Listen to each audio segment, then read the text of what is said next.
Hi everybody, it's Keith with Bob CNC, and I'm here today again with my best friend Bob. And I'm here with my best friend Keith. And what are we talking about today, Keith? Well, I think something about the flat Earth. You said we were going to talk. Earth. Yeah, flat. The Earth is flat.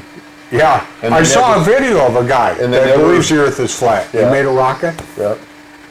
Can we, Go can we ahead. talk about something else flat? Well, it was flat. That's the only thing that came to mind. Go ahead. Anyway, that hurt. We're going to actually talk about resurfacing the spoilboard today, but before we can do that, we have to talk about flatness. And the good news is there's another video that we did recently, so you definitely want to check out that first. And it is amazingly called Flat is Flat. Flat is Flat. Yeah. Yes. Absolutely. Yeah, not level. No, not level, which I think we covered that in that video. So, but if you want to cover it again, well, no. I mean, go ahead. Wow, I just now you hurt. I'm marginalized. Marginalized. Yeah, I bet you can't spell it. I can't spell it. I don't even know what it means. Okay. So, anyway, you like butter. Margin or wrong? All right. Jeez. Can we get back on topic? I'm not the problem here. Oh, you're not? Okay. Anyway, you definitely do not want to resurface your spoil board until you take care of the flatness. If you do, if your machine's racked or twisted and then you mill it flat, as soon as you move it, it's going to be no good anymore. So as a matter of fact, when we get set up and resurface our spoil boards, we don't move our CNC after that. That's how important it is. Because believe it or not, the floor in your house is probably not flat, and the table. Well, that's true. Garage. Yeah. Okay. Fine. You're gonna be. Okay. Margarine. Anyway.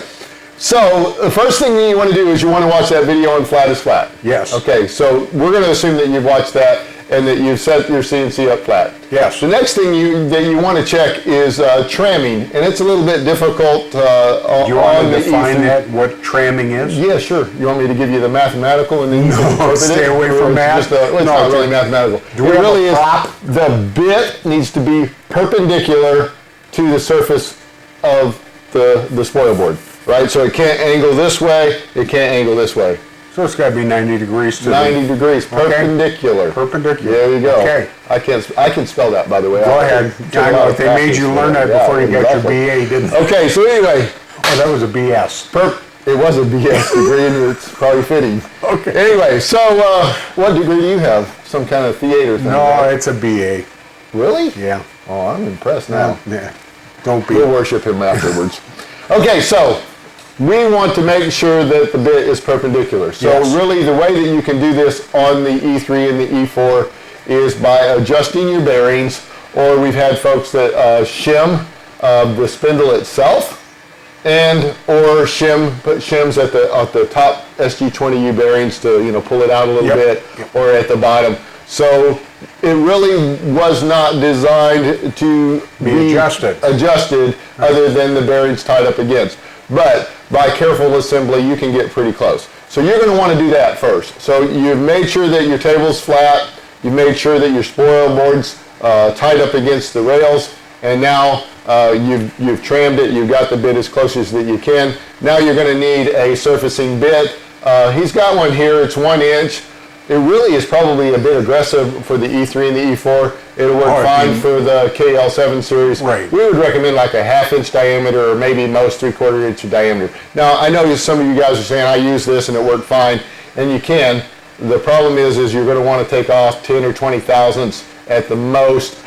If it grabs into your spoil board, things will twist and deflect. So if you're going to use that. So one of the questions that we've had is can you make us a G code for doing the spoil board?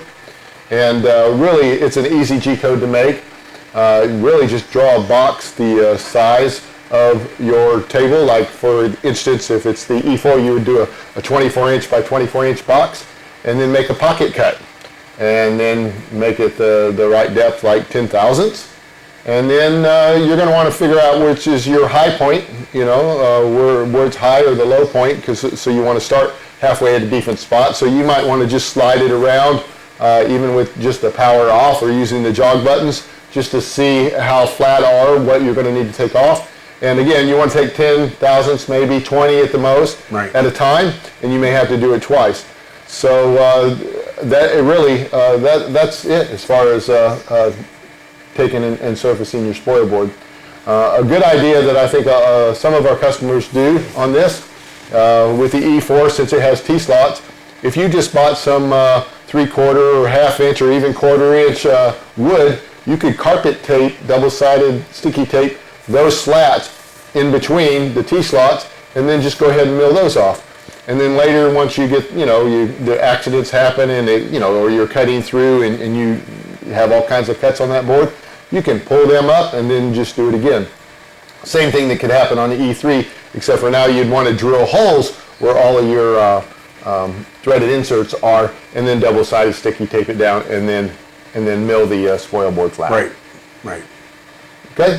Yeah, you answered all my questions, and I didn't even have any. Wow. It's like. So guys, hey, if you have any questions, that's shop talk at bobcnc.com. Till next time, guys. Thanks. Okay.